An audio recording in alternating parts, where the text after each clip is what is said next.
नमस्कार दोस्तों, कैसे हैं आप लोग। Himachal Pradesh public service commission की ऑफिशियल आंसर की आ गई है दोस्तों। कॉलेज कैडर का जो एग्ज़ाम हुआ था, assistant professor Hindi screening test हुआ था 27/11/2022 को, उसकी ऑफिशियल आंसर की आ चुकी है। आप लोगों को मैं दोस्तों इसका जो स्क्रीनिंग टेस्ट हिंदी विषय का हुआ था असिस्टेंट प्रोफेसर का, उसका प्रश्न पत्र दिखाता हूँ। उसके अब ऑफिशियल आंसर की के हिसाब से उसके क्या उत्तर बताए गए हैं। तो जो आपको प्रश्न पत्र मैं दिखाने वाला हूँ उसकी सीरीज़ सी है दोस्तों। आइए देखते हैं क्या हिंदी के असिस्टेंट प्रोफेसर के एग्ज़ाम में कैसे प्रश्न आए थे और ऑफिशियल आंसर की के हिसाब से उनके क्या उत्तर दिए गए हैं। तो प्रश्न नंबर 1 है, ऊँट के मुँह में जीरा लोकोक्ति का सही अर्थ क्या है। तो इसका सही अर्थ है ऑप्शन बी, आवश्यकता अधिक लेकिन मिलना बहुत कम। प्रश्न नंबर 2, जो रहीम गति दीप की कुल कपूत गति सोए, बारे उजियारे करे बढ़े अंधेरों होए। प्रस्तुत दोहे में अलंकार, तो इसमें ऑप्शन बी इसका सही उत्तर है श्लेष अलंकार। प्रश्न नंबर 3, निम्नलिखित में से असंगत युग्म चुनिए। तो इसका ऑप्शन डी सही दिया गया है दोस्तों, यह असंगत है, विभाव का अनुभाव होगा। यहाँ आविर्भाव दिया गया है इसलिए यह असंगत है। प्रश्न नंबर 4, उंगली पर चलना मुहावरे का सही अर्थ है। इसका सही अर्थ है किसी के इशारे पर चलना, ऑप्शन 3। प्रश्न नंबर 5 देखते हैं दोस्तों, निम्नलिखित में तत्सम शब्द नहीं है। तो इसका सही उत्तर है ऑप्शन डी, पंख। प्रश्न नंबर 6, निम्नलिखित में से असंगत युग्म है। तो इसका ऑप्शन ए सही है दोस्तों, तेरी बरछी ने बर छीने है खलन के। इसमें श्लेष अलंकार या संगत दिया गया है, बाकी सभी इसमें संगत हैं। प्रश्न नंबर 7 देखते हैं, निम्नलिखित में से असंगत युग्म का चयन कीजिए। तो इसका ऑप्शन सी है दोस्तों, निसंदेह में व्यंजन संधि ना होके विसर्ग संधि होगी। प्रश्न नंबर 8 देखते हैं, हिमाचल प्रदेश का निम्न कौन सा दर्रा सबसे अधिक ऊंचाई पर है। तो इसका सही उत्तर है ऑप्शन डी, तलांग दर्रा। प्रश्न नंबर 9, हिमाचल प्रदेश के कोली समुदाय के बारे में निम्न में से कौन सा सही है। इसका सही उत्तर है ऑप्शन बी, पूर्वज पूजा का ना होना। प्रश्न नंबर 10, हिमाचल प्रदेश आर्थिक सर्वेक्षण वर्ष 2021-22 में भूमि सुधारों के लिए कितनी राशि की व्यवस्था की गई है। इसका सही उत्तर है ऑप्शन सी, 20.79 करोड़ रुपए। प्रश्न नंबर 11, प्रारंभिक वर्ष 2022 तक हिमाचल प्रदेश के कितने जिलों में बेटी बचाओ बेटी पढ़ाओ स्कीम लागू की जा चुकी है। इसका सही उत्तर है ऑप्शन ए, 8 जिलों में। प्रश्न नंबर 12, वर्ष 2011 की जनगणना के अनुसार हिमाचल प्रदेश के निम्न में से किस जिले में सबसे अधिक जनसंख्या थी। इसका सही उत्तर है ऑप्शन सी, सिरमौर। प्रश्न नंबर 11, निम्न में से किस महिला ने सर्वप्रथम हिमाचल प्रदेश का लोकसभा में प्रतिनिधित्व किया है। इसका सही उत्तर है ऑप्शन बी, चंद्रेश कुमारी। प्रश्न नंबर 14, हिमाचल प्रदेश के शहर मनाली के पड़ोस में हिडिंबा देवी के मंदिर की संरचना निम्न में से किस वर्ष में की गई। तो इसका सही उत्तर है ऑप्शन डी, 1553 ईस्वी में। प्रश्न नंबर 15, हिमाचल प्रदेश में चीफ कमिश्नरों के कार्यालयों की कालावधि के बारे में निम्न में से क्या सही है। इसका सही उत्तर है ऑप्शन सी, 1958 से 1952 ईस्वी। प्रश्न नंबर 16, वर्ष 2019-20 में भारत की आयात प्राकृतिक ऊर्जा पर निर्भरता के बारे में निम्न में से क्या सही है। इसका सही उत्तर है ऑप्शन डी, 53%। देश के पर्यावरण संरक्षण के लिए निम्न में से किसने प्लांटोलॉजी नामक कंपनी आरंभ की है। इसका सही उत्तर है ऑप्शन ए, राधिका आनंद। प्रश्न नंबर 18 देखते हैं दोस्तों, वर्ल्ड फ्रीडम प्रेस इंडेक्स 2022 में निम्न में से कौन सा देश प्रेस की स्वतंत्रता में भारत से बेहतर है। इसका सही उत्तर है ऑप्शन ए, नेपाल। प्रश्न नंबर 19, निम्न में से कौन सी टीम वर्ष 2022 की इंडियन प्रीमियर लीग IPL में विजयी बनी। इसका सही उत्तर है ऑप्शन डी, गुजरात टाइटंस। प्रश्न नंबर 20, निम्न में से किस महाद्वीप में विश्व के सबसे कम प्रतिशत लैंड फॉर्म्स है। इसका सही उत्तर है ऑप्शन सी, यूरोप। प्रश्न नंबर 21, इंग्लिश चैनल पार करने वाली प्रथम महिला की पहचान निम्न में से कीजिए। तो इसका सही उत्तर है ऑप्शन ए, गर्ट्रूड एडरले। प्रश्न नंबर 22, निम्न में से किस देश में मंगला बंदरगाह है? इसका सही उत्तर है ऑप्शन बी, बांग्लादेश। प्रश्न नंबर 23, निम्न में से विश्व के किस देश ने सर्वप्रथम महिलाओं को वोट देने का अधिकार दिया? इसका सही उत्तर है ऑप्शन डी, न्यूजीलैंड। निम्नलिखित में से आर्य भाषाओं में शामिल नहीं है। तो ऑप्शन ए दोस्तों, अरबी आर्य भाषाओं में शामिल नहीं है, जबकि फारसी, अंग्रेजी और संस्कृत आर्य भाषाओं में शामिल है। प्रश्न नंबर 25 देखिए दोस्तों, आपसे सारे प्रश्न जो आएंगे वो हिंदी विषय के रहेंगे। कालिंजर के राजकुमार और आगमपुर की राजकुमारी की प्रेम कहानी का वर्णन निम्नलिखित में से किस रचना में किया गया है? तो ये नूर मोहम्मद की इंद्रावती में दोस्तों कालिंजर के राजकुमार और आगमपुर की राजकुमारी की प्रेम कहानी का वर्णन किया गया है। तो सही उत्तर ऑप्शन सी है, इंद्रावती। प्रश्न नंबर 21 देखते हैं, मीराबाई की उपासना माधुर्य भाव की थी, अर्थात वे अपने इष्ट देव श्री कृष्ण की भावना प्रियतम या पति के रूप में करती थी। इस भाव की उपासना में रहस्य का समावेश अनिवार्य है। प्रस्तुत कथन किस आलोचक का है? तो ये ऑप्शन बी है दोस्तों, आचार्य रामचंद्र शुक्ल। प्रश्न नंबर 27, हजारी प्रसाद द्विवेदी के अनुसार चंद्राचार्य ने कितने प्रकार के अपभ्रंशों की चर्चा की है? तो इसका सही उत्तर है ऑप्शन ए, 2 प्रकार के अपभ्रंशों की चर्चा की है। प्रश्न नंबर 28, निम्नलिखित ग्रंथों का काल के अनुसार सही क्रम है? तो इसका सही उत्तर है ऑप्शन बी, काव्यादर्श दोस्तों दंडी का है, ध्वन्यालोक है आनंदवर्धन का, काव्य प्रकाश है मम्मट का, और साहित्य दर्पण है रचना है आचार्य विश्वनाथ की। प्रश्न नंबर 20, काल के अनुसार निम्नलिखित आचार्यों का सही अनुक्रम है? तो इसका सही उत्तर है ऑप्शन ए, वामन, फिर भोजराज, रोयक, आचार्य विश्वनाथ अंतिम में। प्रश्न नंबर 30, सूर समाना चंद में देहु किया घर एक, मन का चिंता तब भया कछु पुरबिला लेख, उपर्युक्त दोहा के रचयिता हैं? तो इसका सही उत्तर है ऑप्शन ए, कबीरदास।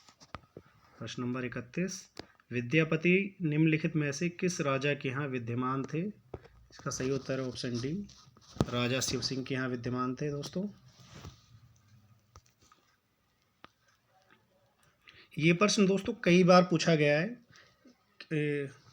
विद्यापति ने कीर्ति सिंह के लिए कीर्ति लता भी लिखी थी, लेकिन जिसके यहाँ ये विद्यमान थे उसमें हमेशा उत्तर सी माना गया है। मैंने काफ़ी जगह देखा है, जब भी ऐसा प्रश्न आया है, हमेशा इसका सही उत्तर राजा शिव सिंह को ही माना गया है, जबकि उन्होंने कीर्ति सिंह के लिए भी कीर्ति लता की रचना की थी। प्रशंसा में कीर्ति सिंह की प्रशंसा में कीर्ति लता की रचना की गई थी, और राजा शिव सिंह की प्रशंसा में कीर्ति पताका की रचना की गई थी। प्रश्न नंबर 32 देखते दोस्तों, रामचंद्र शुक्ल के अनुसार हिंदी कहानी के संदर्भ में कौन सी बात सही नहीं है?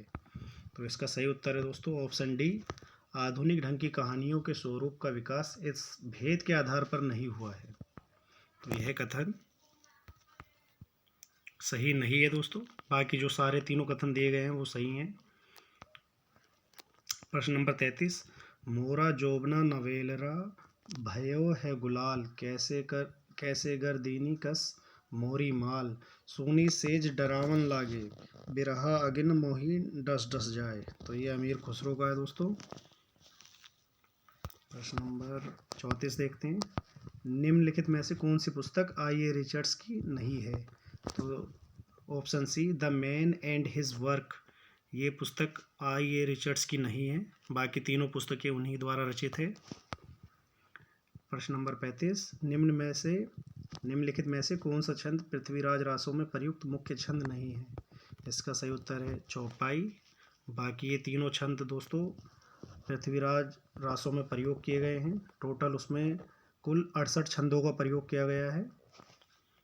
प्रश्न नंबर 36 देखते हैं, धर्म का प्रवाह क्रम ज्ञान और भक्ति इन 3 धाराओं में रहता है, इन तीनों के सामंजस्य से धर्म अपनी पूर्ण सजीव दशा में रहता है। प्रस्तुत पंक्तियों के लेखक हैं आचार्य रामचंद्र शुक्ल।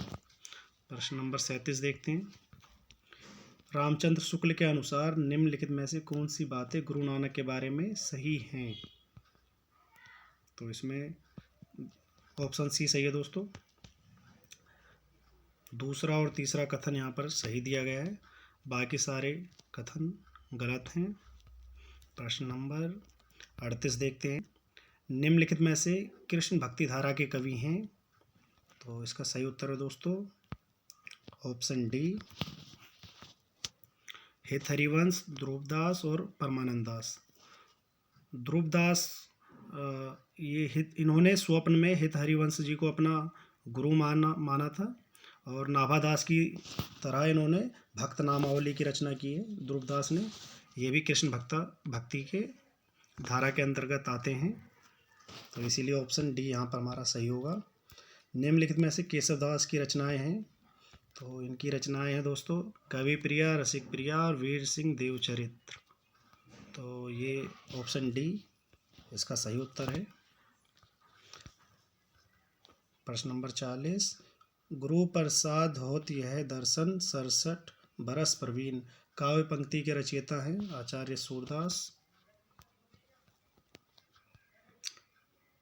प्रश्न नंबर 41 देखते हैं दोस्तों। कृष्ण भक्ति परंपरा के बारे में सही कथन है? तो यहाँ 1 और 2 ऑप्शन ए ये सही कथन दिया गया है दोस्तों। प्रश्न नंबर 42। गौड़ीय संप्रदाय के प्रवर्तक हैं? Option C Chaitanya Mahaprabhu. इनको दोस्तों जैसे यहाँ पर ऑप्शन इसका कृष्ण भक्ति परंपरा के बारे में सही कथन यहाँ दिए गए हैं 1 और 2, तो आप इस वीडियो को रोक के आप इसे पढ़ लेना। अगर मैं दोनों ये सारे पढ़ने लगूंगा तो वीडियो लंबी हो जाएगी, इसीलिए मैं इनको छोड़ता जा रहा हूँ। आप रोक के पढ़ सकते हैं। आचार्य रामचंद्र शुक्ल ने सूरदास के बारे में कहा है कि, तो इसका भी कथन 1 और 2 सही है दोस्तों, ऑप्शन ए सही है। प्रश्न नंबर 44। निम्नलिखित में से सही मिलान का चयन कीजिए। ऑफिशियल आंसर की के हिसाब से दोस्तों इन्होंने आंसर इसका डी दिया गया है, लेकिन माधवी भीष्म साहनी जी की रचना है, मादा कैक्टस भी है। ये तीनों जो यहाँ पर दिए गए हैं तो इनके लेखक यहाँ पर सही हैं, लेकिन उन्होंने सही का मिलान करने के लिए कहा था, तो 3 सही हैं इसमें 1 गलत है, और इन्होंने आंसर जो माना है वो गलत वाले को माना है। तो शायद ही प्रश्न बनाते समय यहाँ सही की जगह यहाँ गलत होना चाहिए था, लेकिन ऑफिशियल आंसर की के हिसाब से डी ऑप्शन दिया गया है, तो इसलिए मैं आपको यहाँ पर डी बता रहा हूँ।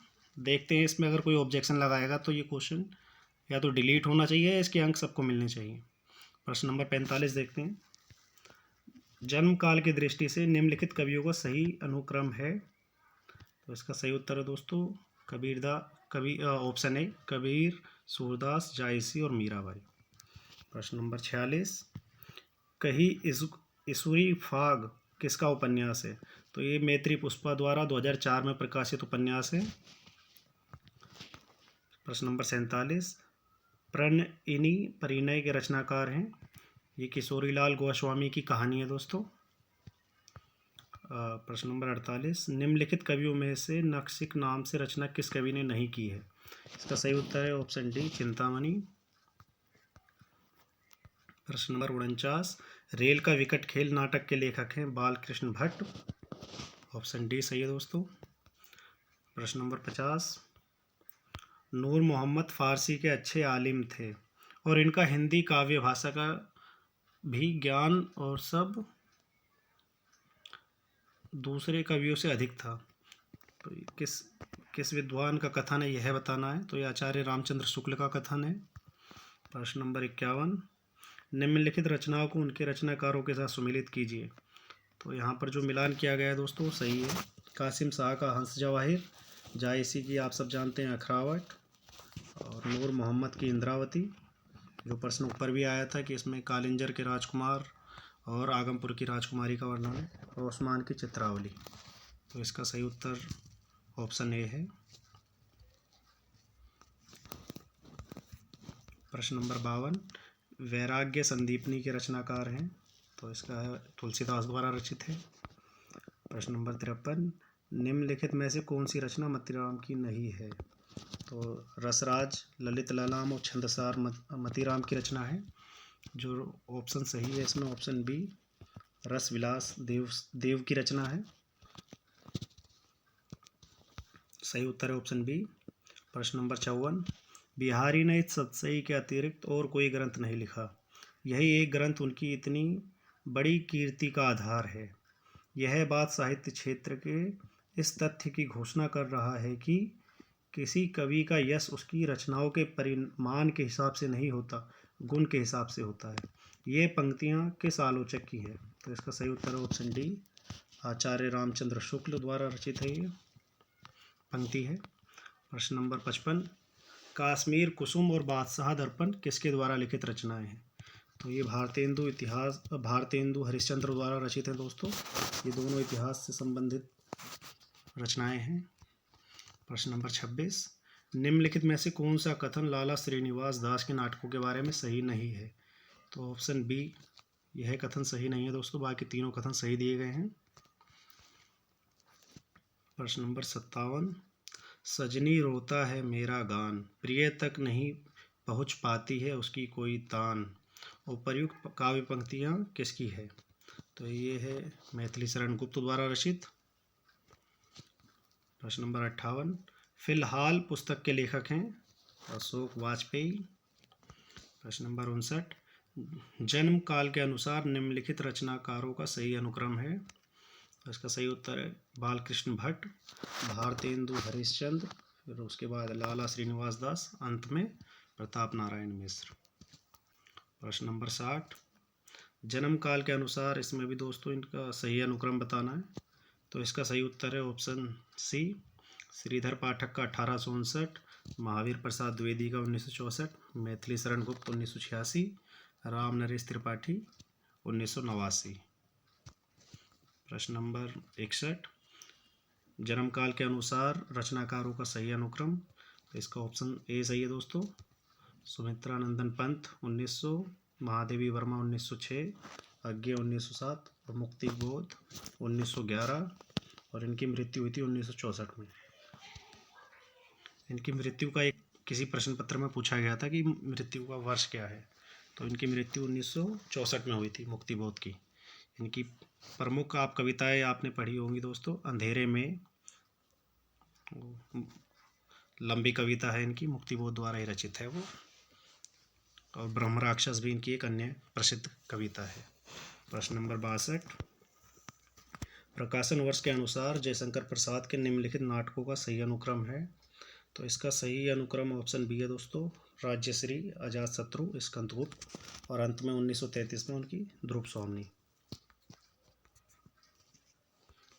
प्रश्न नंबर 63, प्रकाशन वर्ष के अनुसार निम्नलिखित रचनाओं का सही अनुक्रम है? तो सबसे पहले झरना, फिर परिमल, फिर गुंजन, उसके बाद सांध्य गीत। प्रश्न नंबर 64 देखते हैं दोस्तों, ये तर्क और स्थापना के प्रश्न दिए गए हैं यहाँ पर। प्रश्न नंबर 64, प्रिय के वियोग में जो दुख होता है उसमें कभी कभी दया या करुणा का कुछ अंश मिला रहता है। तो इसका तर्क दिया गया है, करुणा का विषय दूसरों के दुख में नहीं है, करुणा का विषय दूसरे का दुख नहीं है। तो इसका सही उत्तर सी है दोस्तों, ए कथन सही है और आर इसका तर्क जो दिया है वो गलत है। तो इसका सही उत्तर सी है।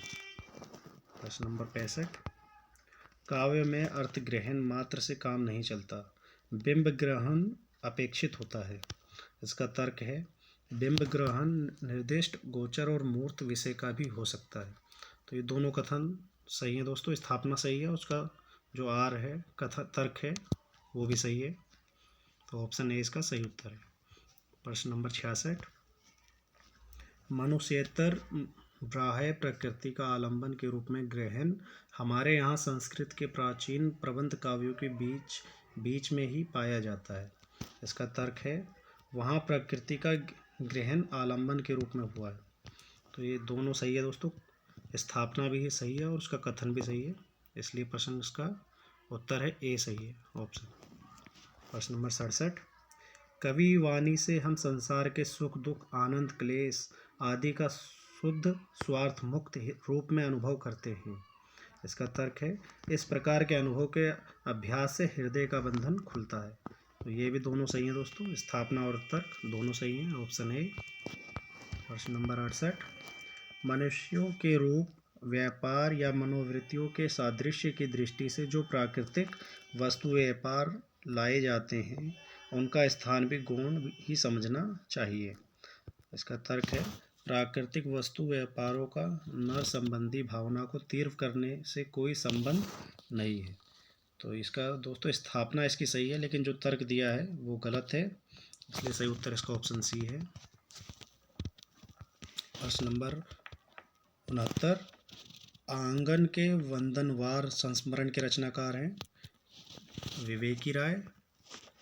प्रश्न नंबर 70, टुंडा लाट उपन्यास के रचनाकार हैं, इसका सही उत्तर है ऑप्शन डी, जगदीश चंद्र। प्रश्न नंबर 71, अपने अपने पिंजरे किस विधा की रचना है? ये मोहनदास नेमिसराय की आत्मकथा है दोस्तों, दलित आत्मकथा, तो ऑप्शन बी सही है। प्रश्न नंबर 72, हिंदी के विकास में अपभ्रंश का युग पुस्तक के लेखक हैं नामवर सिंह, इसका सही उत्तर है नामवर सिंह। अगर दोस्तों आपने चैनल अभी सब्सक्राइब नहीं किया है तो आप इसको सब्सक्राइब ज़रूर करना, और अपने किसी दोस्तों को भी आप शेयर कर सकते हैं जो हिंदी विषय की टीजीटी, पीजीटी या असिस्टेंट प्रोफेसर की तैयारी कर रहे हैं। अक्सर हिंदी के प्रश्न रिपीट होते हैं पेपरों में, तो प्रीवियस ईयर के चाहे वो किसी के भी पेपर हों, आपको देखने का उसको लाभ होता है। आपके अगर कोई भी दोस्त हों हिंदी से जुड़े हुए तो आप उनको ज़रूर यह वीडियो शेयर करिएगा। आप देखते हैं प्रश्न नंबर 73, कौवे और काला पानी के रचनाकार हैं निर्मल वर्मा। ये कविता है दोस्तों, इसके लिए साहित्य अकादमी पुरस्कार भी निर्मल वर्मा जी को प्राप्त हुआ है, कौवे और काला पानी। प्रश्न नंबर 74, व्योमकेश दरवेश के रचनाकार हैं, ये विश्वनाथ त्रिपाठी द्वारा हजारी प्रसाद द्विवेदी का संस्मरण लिखा गया है दोस्तों, तो ये विश्वनाथ त्रिपाठी की रचना है, संस्मरण है व्योमकेश दरवेश। प्रश्न नंबर 75, निम्नलिखित रचनाओं और रचनाकारों का संगत युग्म है? तो इसका सही उत्तर है ऑप्शन डी, अंतराल प्रभाकर माचवे की रचना नहीं है, बाकी ये सभी रचना और उनके रचनाकार सही दिए गए हैं। प्रश्न नंबर 76, हिंदी प्रदीप पत्रिका का संपादन निम्नलिखित में से किसने किया था? तो इसका उत्तर सही है ऑप्शन सी, बालकृष्ण भट्ट ने। प्रश्न नंबर 77, निम्नलिखित रचनाओं और रचनाकारों का कौन सा युग्म असंगत है? तो दोस्तों ऑफिशियल आंसर की के हिसाब से यहाँ पर ऑप्शन बी उत्तर सही दिया गया है, लेकिन जो ओम प्रकाश वाल्मीकि का यहाँ पर तिरस्कृत दिया गया है तो ये भी असंगत है, क्योंकि तिरस्कृत जो है वो सूरजपाल चौहान की आत्मकथा है और उनकी दूसरी आत्मकथा का नाम है संतप्त। तो ये तिरस्कृत और संतप्त सूरजपाल चौहान की आत्मकथा है। ऑफिशियल आंसर की में ऑप्शन इसका बी माना गया है, लेकिन ओम प्रकाश वाल्मीकि की तिरस्कृत रचना भी नहीं है। देखते हैं ये भी शायद कटना चाहिए। प्रश्न नंबर 78 देखते हैं, अरस्तु द्वारा प्रस्तुत दुखांतक के अंगों का सही क्रम है? इसका सही उत्तर है दोस्तों ए, सबसे पहले कथानक, चरित्र, विचार, पद योजना, गीत और दृश्य। तो इसके 6 अंग यहाँ पर दिए हैं, उनका क्रम ऑप्शन ए में सही दिया गया है। प्रश्न नंबर 79, निम्नलिखित हिंदी सेवियों को उनके मूल स्थान से सुमेलित कीजिए। तो इसका सही उत्तर दोस्तों फ्रेडरिक पिनकोड इंग्लैंड है दोस्तों, जॉर्ज ग्रियर्सन आयरलैंड, ई चेलिसेव रूस और लोथार लुत्से जर्मनी। तो इसका ऑप्शन है डी सही। प्रश्न नंबर 80, निम्नलिखित में से आंखों देखा पाकिस्तान उपन्यास यात्रा वृत्तांत के लेखक हैं कमलेश्वर। कमलेश्वर द्वारा रचित है दोस्तों ये यात्रा वृत्तांत आंखों देखा पाकिस्तान, और कितने पाकिस्तान इनका एक उपन्यास भी है। प्रश्न नंबर, जिसके लिए कितने पाकिस्तान के लिए दोस्तों 2004 में या 5 में इनको हिंदी साहित्य का अवार्ड, हिंदी साहित्य अकादमी का अवार्ड भी मिला है, कितने पाकिस्तान के लिए। प्रश्न नंबर 81, निम्नलिखित उपन्यासकारों को उनके उपन्यासों से सुमेलित कीजिए। तो यहाँ पर सही मिलान दिया गया है दोस्तों, ये अमृतलाल नागर का है बुद्ध और समुद्र, श्रीलाल शुक्ल का राग दरबारी, कृष्णा सोबती का समय सरगम, मंजूर एहतिसाम का सूखा बरगद। तो इसका सही उत्तर है ऑप्शन सी। प्रश्न नंबर 82, एक फूल की चाह नामक कविता के रचयिता हैं। तो दोस्तों ये थोड़ा प्रश्न बड़ा कंफ्यूजिंग दे दिया, थोड़ा सा कंफ्यूजिंग दे दिया। इसका सही उत्तर सियाराम शरण गुप्त है। माखनलाल चतुर्वेदी की जो रचना है उसका नाम है पुष्प की अभिलाषा। तो इसका सही उत्तर है सियाराम शरण गुप्त, एक फूल की चाह। और माखनलाल चतुर्वेदी द्वारा रचित है, प्रसिद्ध कविता है पुष्प की अभिलाषा। तो ये थोड़ा सा कंफ्यूजिंग था, बाकी ठीक है, प्रश्न अच्छा प्रश्न है। प्रश्न नंबर 83 देखते हैं। सीढ़ियों पर धूप में काव्य संग्रह के रचयिता हैं रघुवीर सहाय। प्रश्न नंबर 84, निम्नलिखित पंक्तियों के साथ उनके लेखों को सुमिलित कीजिए। तो इसका सही उत्तर है दोस्तों ये मैं सूची एक देखते हैं। ए, मैं साहित्य को मनुष्य की दृष्टि से देखने का पक्षपाती हूँ। तो ये हजारी प्रसाद द्विवेदी का कथन है। और बी ऑप्शन में, कविता में कही गई बात चित्र रूप में हमारे सामने आनी चाहिए। ये रामचंद्र शुक्ल का कथन है दोस्तों। और सी का ऑप्शन देखते हैं, साहित्य जन समूह के हृदय का विकास है। तो ये बालकृष्ण भट्ट के निबंध से दिया गया है सर। उनकी पंक्ति है बालकृष्ण भट्ट की, साहित्य जन समूह के हृदय का विकास। इनका एक निबंध भी दोस्तों इसी नाम से है। और आचरण की सभ्यता का यह देश निराला है। तो आचरण की सभ्यता ये सरदार पूर्ण सिंह के एक निबंध का नाम भी है, उसी में से ये पंक्ति दी गई है। तो इसका सही उत्तर ऑप्शन डी है। प्रश्न नंबर 85, निम्नलिखित रचनाओं के साथ उनके रचनाकारों को सुमेलित कीजिए। तो यहाँ पर भी दोस्तों वही दिया गया है, तुम चंदन हम पानी। ये विद्यानिवास मिश्र का निबंध है। भारतीय संस्कृति के स्वर, ये महादेवी वर्मा का है। लिखित कागज कोरे, ये अज्ञे द्वारा रचित है। और साहित्य और संस्कृति रामविलास शर्मा द्वारा रचित है। इसका सही उत्तर है ऑप्शन डी। प्रश्न नंबर 86, निम्नलिखित में से कौन सा युग्म असंगत है। तो इसका सही उत्तर है ऑप्शन डी, इन दिनों अशोक वाजपेयी। यह असंगत है दोस्तों, बाकी तीनों ऊपर सही दिए गए हैं। प्रश्न नंबर 87, निम्नलिखित में से कौन सा कवि तार सप्तक के कवियों में शामिल नहीं है। तो दोस्तों ये कंफ्यूज करने वाला प्रश्न है, हमेशा अक्सर पूछा जाता है। जब भी तार सप्तक की बात होती है तो तार सप्तक जो 1943 में प्रकाशित हुआ था, प्रथम तार सप्तक की बात की जाती है। तो इसमें नेमीचंद्र जैन भी हैं, भारत भूषण अग्रवाल भी हैं और प्रभाकर माचवे भी जी हैं। लेकिन जो रघुवीर सहाय हैं ये प्रथम तार सप्तक के अंतर्गत आते हैं। तो इसीलिए तार सप्तक जो 1943 का है उसमें नहीं आते हैं रघुवीर सहाय। इसीलिए यह है उत्तर, इस प्रश्न का उत्तर रघुवीर सहाय सही माना गया है। रघुवीर सहाय जो दूसरा सप्तक 1951 में आया था, प्रथम सप्तक, तार सप्तक 1943 का है। और जो प्रथम सप्तक आया था रघुवीर सहाय उसमें है, उसका वर्ष है 1951। कुल 4 सप्तक आए हैं दोस्तों, जिनमें तार सप्तक प्रथम है, फिर प्रथम तार सप्तक 1951 है, जिसमें रघुवीर सहाय भी सम्मिलित हैं। प्रश्न नंबर 88, निम्नलिखित में से कौन सा युग्म असंगत है। तो माटी की मूर्तें, ये जीवनी ना होकर संस्मरण है, राम वृक्ष बेनीपुरी जी का, इसीलिए यह असंगत है। सही उत्तर इसका प्रश्न बी, ऑप्शन बी है। अब ये दोस्तों यहाँ पर प्रश्न नंबर 89 से लेकर 93 तक यहाँ पर एक गंधांश आया था। तो इस गंधांश को पढ़ के आपको प्रश्नों का उत्तर देना था। तो इसको हम पढ़ लेते हैं एक बार, फिर इसके उत्तर देखते हैं। लोक में फैली दुख की छाया को हटाने में ब्रह्म की आनंद कला जो शक्तिमय रूप धारण करती है, उसकी भीषणता में भी अद्भुत मनोहरता, कटुता में भी अपूर्व मधुरता, प्रचंडता में भी गहरी आर्द्रता साथ लगी रहती है। विरुद्धों का यही सामंजस्य कर्म क्षेत्र का सौंदर्य है, जिसकी ओर आकर्षित हुए बिना मनुष्य का हृदय नहीं रह सकता। इस सामंजस्य का और कई रूपों में भी दर्शन होता है। किसी कोट पतलून हैट वाले को धारा प्रवाह संस्कृत बोलते, अथवा किसी पंडित वेशधारी सज्जन को कठोरता, कटुता और मधुरता, प्रचंडता और मृदुता का सामंजस्य ही लोक धर्म का सौंदर्य है। आदि कवि वाल्मीकि की वाणी इसी सौंदर्य के उद्घाटन महोत्सव का दिव्य संगीत है।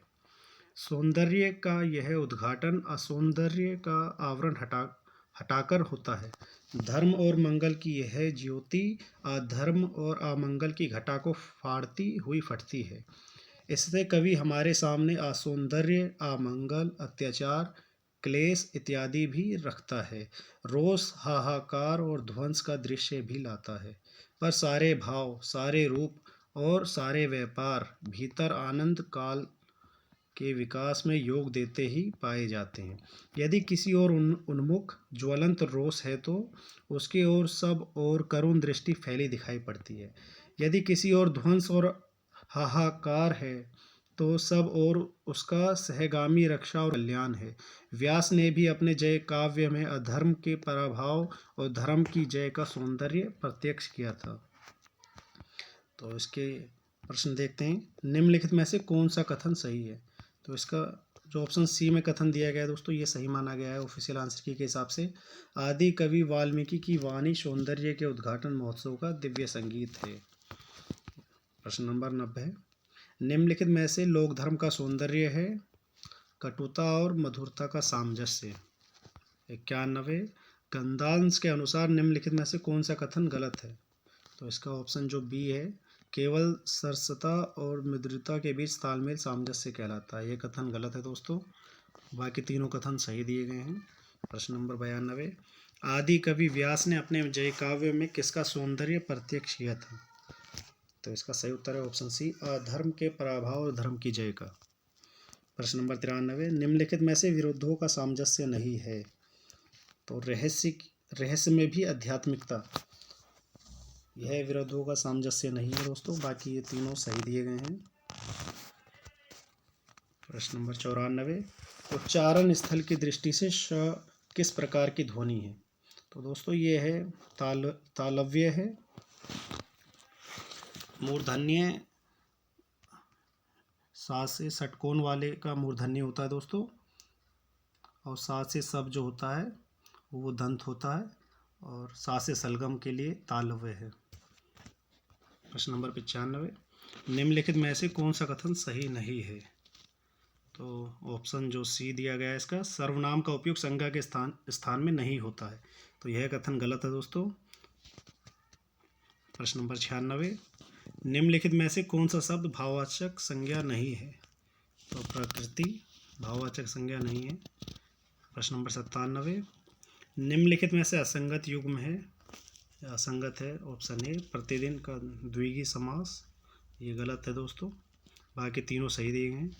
प्रश्न नंबर 98। निम्नलिखित में से कौन सा शब्दों के वर्गीकरण का आधार नहीं है? तो जो व्याख्या है ऑप्शन में, ये शब्दों के वर्गीकरण का आधार नहीं है। प्रश्न नंबर 99। अर्थ के आधार पर शब्द के कितने भेद किए जाते हैं? तो इसका सही उत्तर ऑप्शन ए, 4। प्रश्न नंबर जो अंतिम प्रश्न है दोस्तों, प्रश्न संख्या 100। निम्नलिखित में से असंगत युग्म चुनिए। तो इसका सही उत्तर है ऑप्शन बी, नीरज वारिद। तो आपने देखा दोस्तों, ये हिमाचल प्रदेश का असिस्टेंट प्रोफेसर का एग्ज़ाम था। एग्ज़ाम का प्रश्न पत्र था हिंदी विषय का, जिसमें हिमाचल का भी कुछ सवाल आए थे, हिमाचल प्रदेश के करंट अफेयर्स से और उसके इतिहास से जुड़े हुए। भारत की जीके से भी कुछ सवाल आए थे दोस्तों। तो इसमें कुल 100 प्रश्न थे, नेगेटिव मार्किंग भी थी। इसका परीक्षा जो हुई थी वो शिमला में 27/11/2022 को हुई थी। अब इसकी आंसर की आ चुकी है। जैसे कि आपने पूरा प्रश्न पत्र देखा, कुछ प्रश्नों में यहाँ पर गलती भी हैं, जो ऑब्जेक्शन लगाने के बाद उसकी एक आंसर की अलग से आएगी। जो अंतिम आंसर की होगी, फाइनल रिजल्ट आने से पहले वो आंसर की जारी कर दी जाएगी। तो दोस्तों, अगर आपको वीडियो अच्छा लगा होगा तो आप इसको सब्सक्राइब करना मत भूलना चैनल को। और जो भी आपके दोस्त हिंदी से तैयारी कर रहे होंगे TGT PGT के असिस्टेंट प्रोफेसर की, उनको यह वीडियो ज़रूर शेयर करना। और हायर एजुकेशन से जुड़ी खबरों के लिए आप इस चैनल को सब्सक्राइब करना मत भूलना। धन्यवाद दोस्तों।